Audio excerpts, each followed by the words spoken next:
The test is in 4-part, Part 1, Part 2, Part 3, and Part 4. Now look at Part 1. Part 1. You are going to listen to a telephone conversation between two people, Hannah and her father. As you can see, there are 4 alternative answers, A, B, C, and D, for each question 1 to 5. You have to decide which alternative is the most suitable answer and circle the appropriate letter. First, you have some time to look at questions 1 to 5.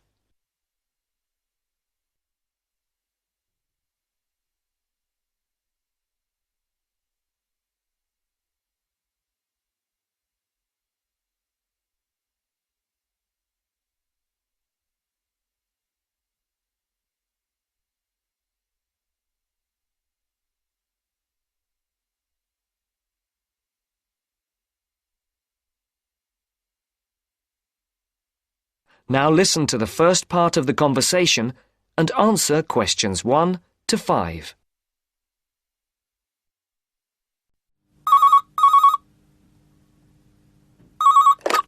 Hello, 992846. Dad, is that you?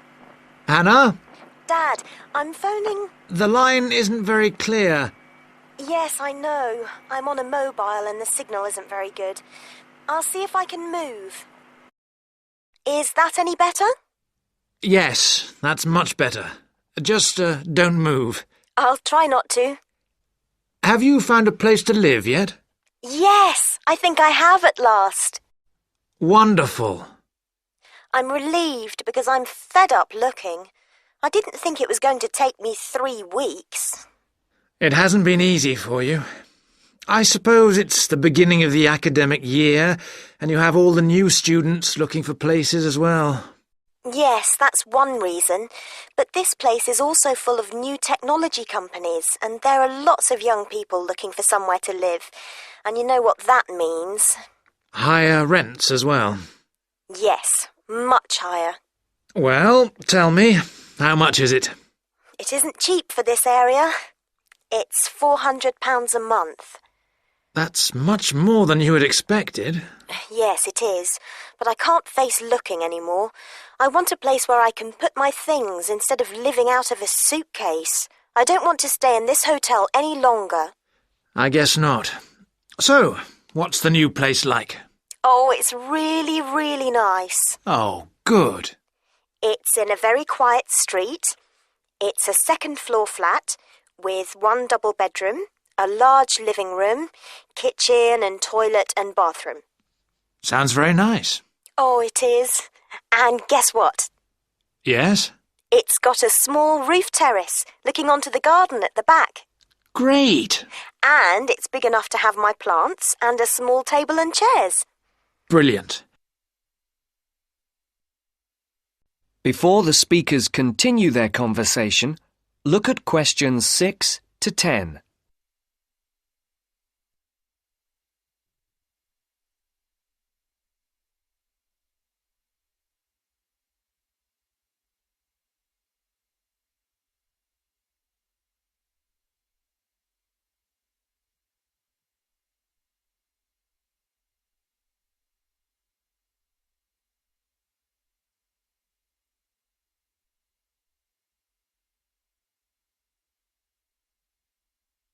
As you listen to the second part of the conversation, complete the numbered spaces 6 to 10.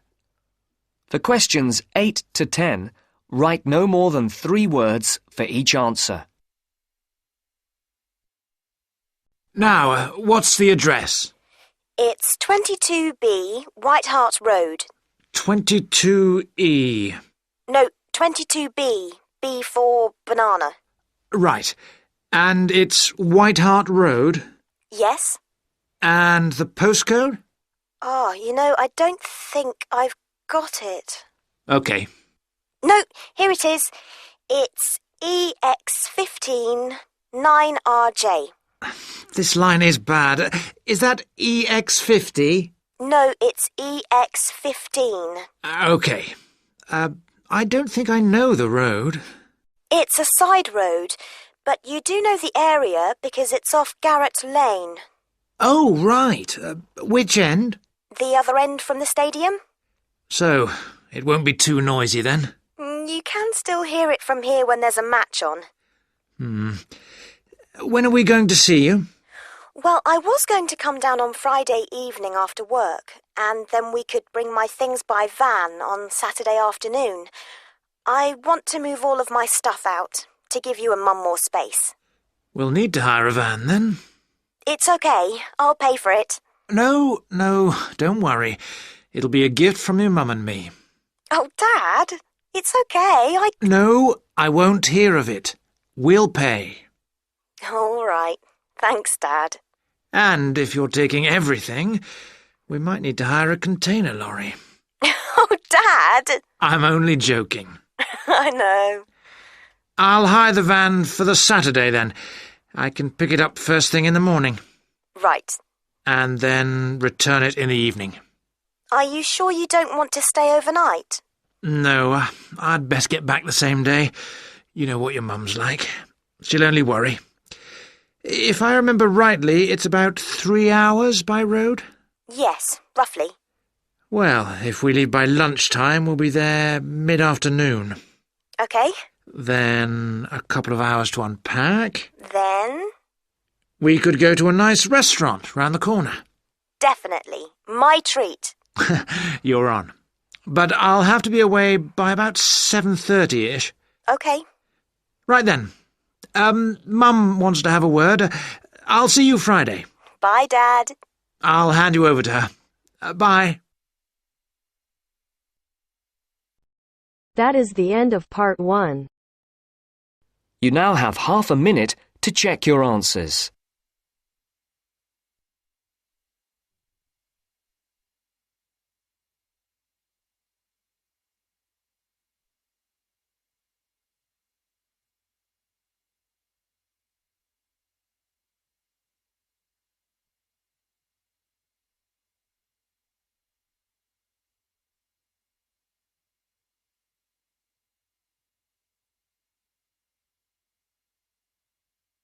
Now turns to part 2.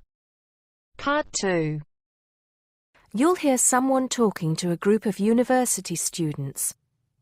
First, you have some time to look at questions 11 to 17.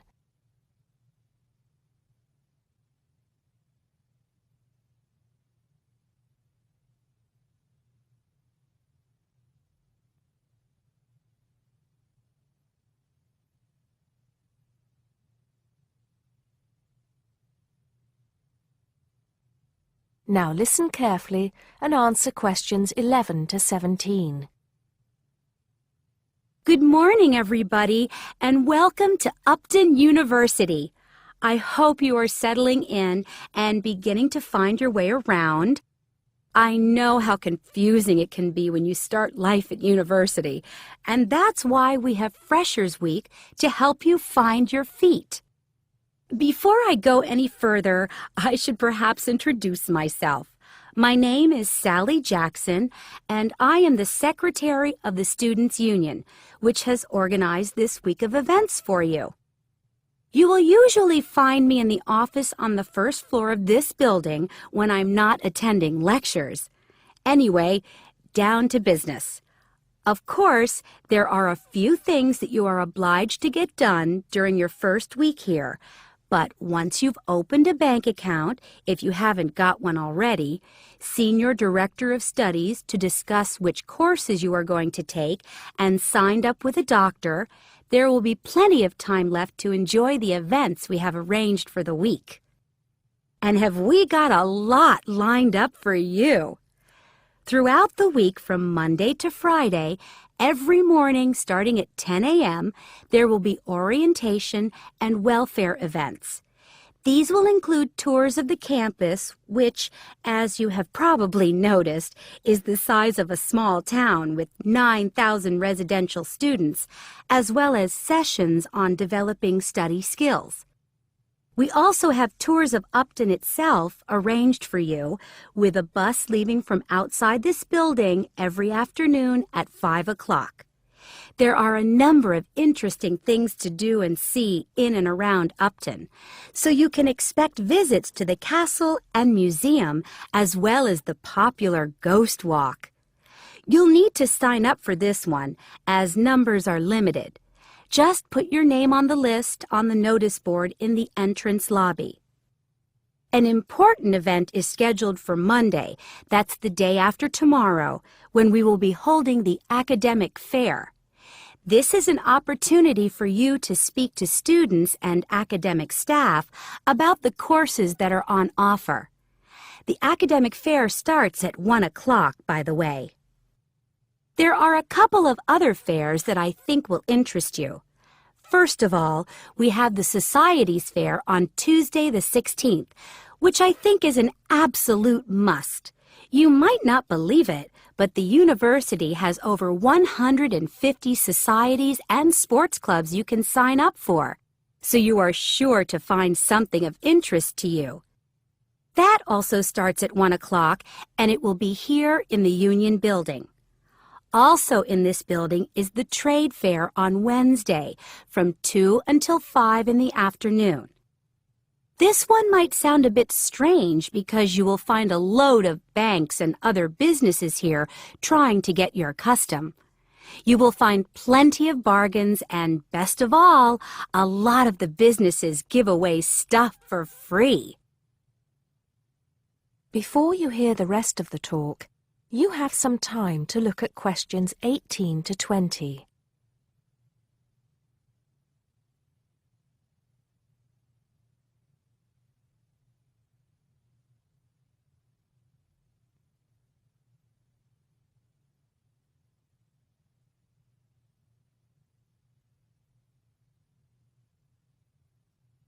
Now listen and answer questions 18 to 20. We've also got a great entertainment program lined up for you, starting tonight with our welcoming party. We have a top band lined up for your entertainment, but I'm not allowed to say who they are. All I can say is that I am sure you will not be disappointed. So come along to Blackmore Hall at 9 o'clock this evening to get your university experience off to a flying start. Just one point. I'm afraid this event is limited to freshers only. Because of space restrictions, you can't bring a friend tonight. Sorry about that. There's more fun and games on Monday in the Cotswold Theater here on campus. We have booked two of the cleverest comedians in the country, Paul Frazier and Jenny Brown, for a 3-hour show. Paul has assured us that he and Jenny have packed the show with new material, and as they always get rave reviews for their shows, I think we can look forward to an evening of great entertainment. That's in the Cotswold Theater on Monday evening at 7:30. Moving along a bit, on Thursday there is an important date for your diaries. This is the official Freshers Opening Ceremony, when the Dean welcomes you to Upton University. So remember, Thursday the 18th from 2:30 to 3:30 in Blackmore Hall. You certainly should go to this one, and by the way, light refreshments will be available.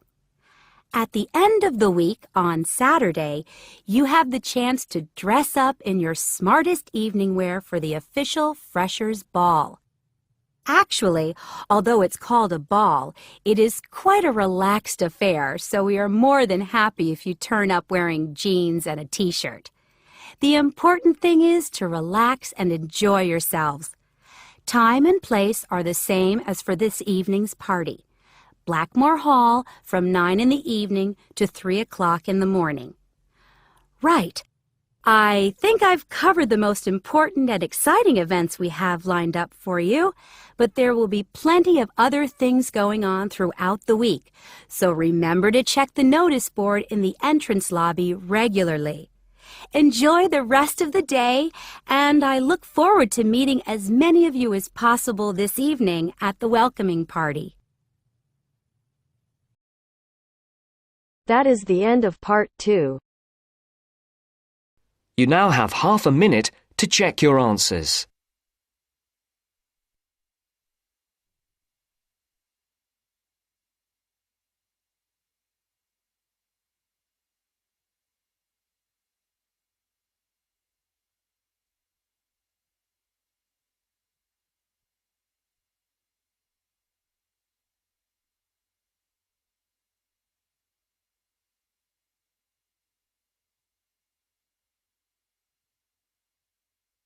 Now turns to Part 3.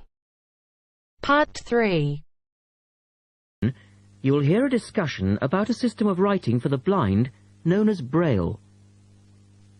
First, look at questions 21 to 23.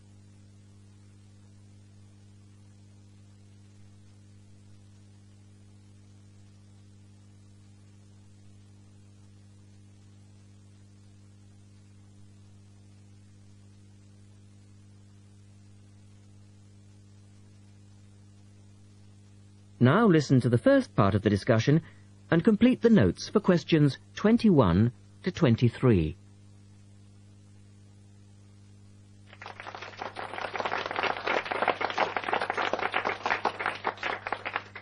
We're very pleased to welcome to our special interest group today Dr. Linda Graycar, who is from the City Institute for the Blind. Linda is going to talk to us about the system of writing for the blind known as Braille. Linda, welcome. Thank you. Now, we'd like to keep this session pretty informal, and I know Linda won't mind if members of the group want to ask questions as we go along. Well, let's start with an obvious one. What is Braille, and where does it get its name from? Well, as you said, Braille is a system of writing used by and for people who cannot see. It gets its name from the man who invented it, the Frenchman Louis Braille, who lived in the early 19th century. Was Louis Braille actually blind himself? Well, he wasn't born blind, but he lost his sight at the age of 3 as the result of an accident in his father's workshop. Louis Braille then went to Paris, to the National Institute for Blind Children, and that's where he invented his writing system at the age of only 15 in 1824, while he was at the Institute. But he wasn't the first person to invent a system of touch reading for the blind, was he? No, another Frenchman had already come up with the idea of printing embossed letters that stood out from the paper, but this was very cumbersome and inefficient. Did Louis Braille base his system on the first one? No, not really. When he first went to Paris, he heard about a military system of writing using 12 dots. This was a system invented by an enterprising French army officer, and it was known as night writing. It wasn't meant for the blind, but rather for battle communications at night. That must have been fun. Look at questions 24 to 30.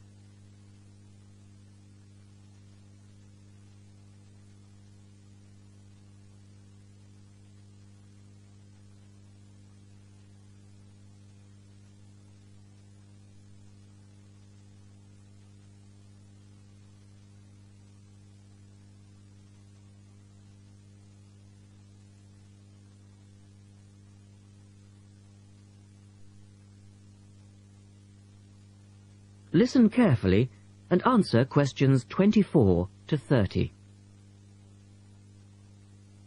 Anyway, Braille took this system as a starting point, but instead of using the 12 dots, which night writing used, he cut the number of dots in half and developed a 6-dot system. Can you give us a little more information about how it works? Well, it's a system of touch reading, which uses an arrangement of raised dots called a cell. Braille numbered the dot positions 1, 2, 3 downward on the left and 4, 5, 6 downward on the right. The letters of the alphabet are then formed by using different combinations of these dots. Yes? So, is the writing system based on the alphabet, with each word being individually spelt out? Well, it's not quite that simple, I'm afraid. For instance, the first 10 letters of the alphabet are formed using dots 1, 2, 4 and 5. But Braille also has its own short forms for common words. For example, B for the word but and H for have. There are many other contractions like this. So you spell out most words letter by letter, but you use short forms for common words? Yes. Though I think that makes it sound a little easier than it actually is. And was it immediately accepted? I mean, did it catch on straight away? Well, yes and no. It was immediately accepted and used by Braille's fellow students at the school, but the system was not officially adopted until 1854, 2 years after Braille's death. So official acceptance was slow in coming. I suppose it works for all languages which use the Roman alphabet. Yes, it does, with adaptations, of course. Can it be written by hand, or do you need a machine to produce Braille? Well, you can write it by hand onto paper with a device called a slate and stylus.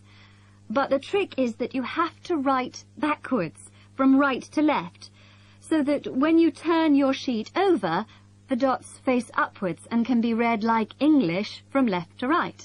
Oh, I see. But these days, you'd probably use a Braille writing machine, which is a lot easier. And tell us, Linda, is Braille used in other ways, other than for reading text? Yes, indeed. In addition to the literary Braille code, as it's known, which of course includes English and French, there are other codes. For instance, in 1965, they created a form of Braille for mathematics. I can't imagine trying to do maths in Braille. Yes, that does sound difficult, I agree. And there's also a version for scientific notation. Oh, and yes, I almost forgot. There is now a version for music notation as well.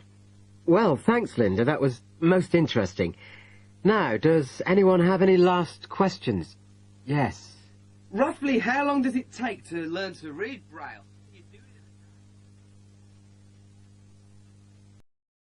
That is the end of part 3. You now have half a minute to check your answers.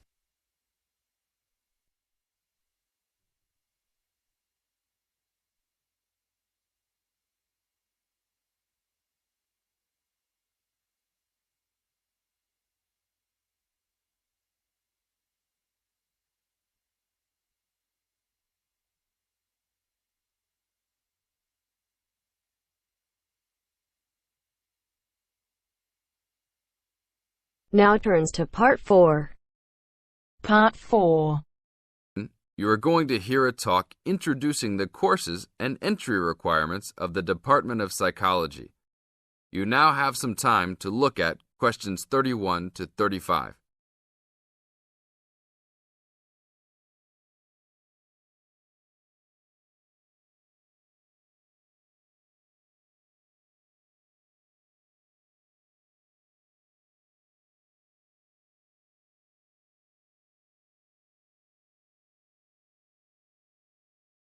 Now listen to the first part of the talk and answer questions 31 to 35. Good morning and welcome to the Department of Psychology's Information Day for new and intending students. I'm the head of the department and today we plan to give you a clear idea of the main courses we offer, their entry requirements, duration, and the types of jobs you might obtain after gaining these qualifications. During the course of the day, I hope you will take the opportunity to talk to staff and attend information sessions for particular courses that may interest you. Some of these courses are open to school leavers, but some have particular entry requirements, so it is important to note these. Firstly, the Certificate in Psychology is offered as a 6-month course for those wanting a general introduction to the subject for personal or work-related purposes. There are no specific entry requirements.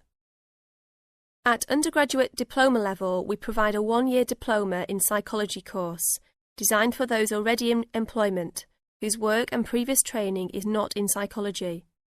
There are no particular entry requirements, and students in this course usually take it to help them progress into their careers. For a major in psychology, we offer a 3-year degree course called a Bachelor of Arts, after which students can go on to take other courses if they want to specialise in psychology. The only requirement for this course is the usual undergraduate admission to university. Now, for the more specialised courses in psychology, we offer a master's degree to be taken over 18 months. This can be by research or coursework, but entry to this programme is only through first gaining a degree in psychology. That means you must have a degree majoring in psychology. And lastly, for those wanting clinical qualifications at postgraduate level, we offer a diploma in clinical psychology over a 12-month period, usually called Clinical Psychology Diploma, for short. The minimum entry requirement for this programme is an appropriate honours degree. Now look at questions 36 to 40.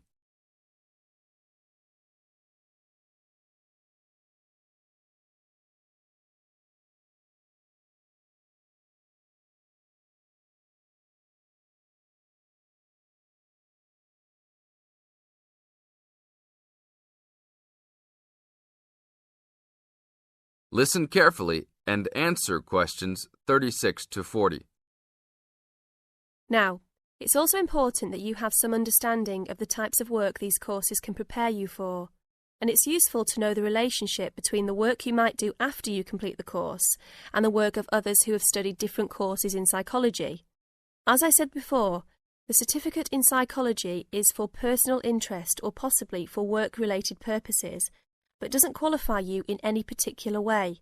Our students in this course can range from women who have stopped work to care for their children and the children have now commenced school, to the support staff in a specialised publishing company.